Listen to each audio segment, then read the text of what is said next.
আসসালামু আলাইকুম বন্ধুরা, আশা করি আপনারা ভালো আছেন।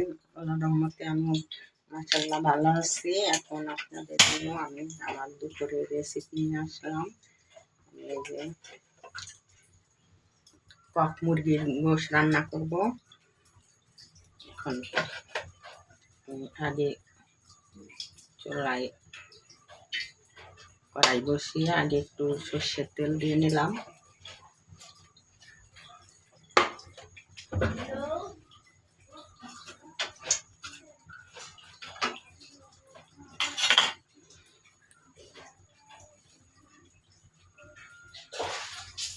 এখন তেলটা গরম হয়ে গেছে, আমি পেঁয়াজ কুচিগুলো ঢেলে নিলাম।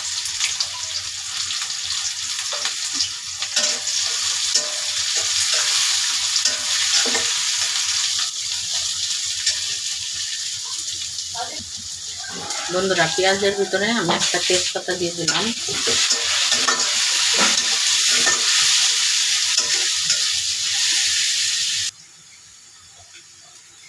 বন্ধুরা, পেঁয়াজের ভিতরে এখন লবণ দিলাম।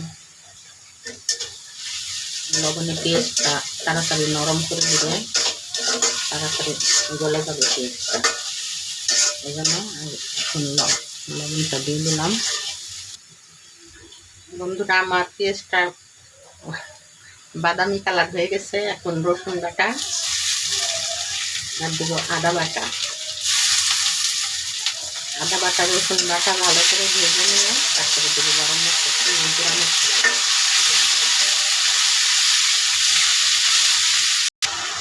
বন্ধুরা, এখন আমি এই মশলাগুলি দিয়ে দেবো। হলুদ, জিরা, ধনিয়া আর শুকনো মরিচের সম্পূর্ণ গুঁড়া আমি দিয়ে দিলাম। গুঁড়া মশলাটা ভালো করে ভুনে তারপরে আমি এর ভিতরে জল ফেলে দিয়ে কষিয়ে নেব।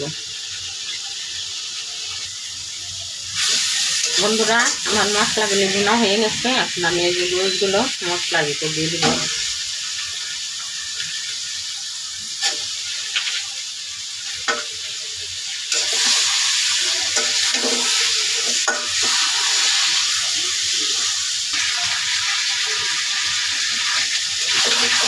গোশটা এখন কষানো হয়ে গেছে। এখন আমি একটু পানি দিয়ে দেবো।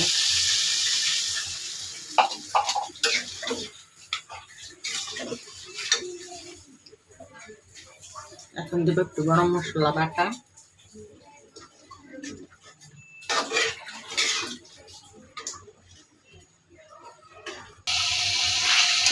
বন্ধুরা, আমার গোশটা এই যে হয়ে গেছে।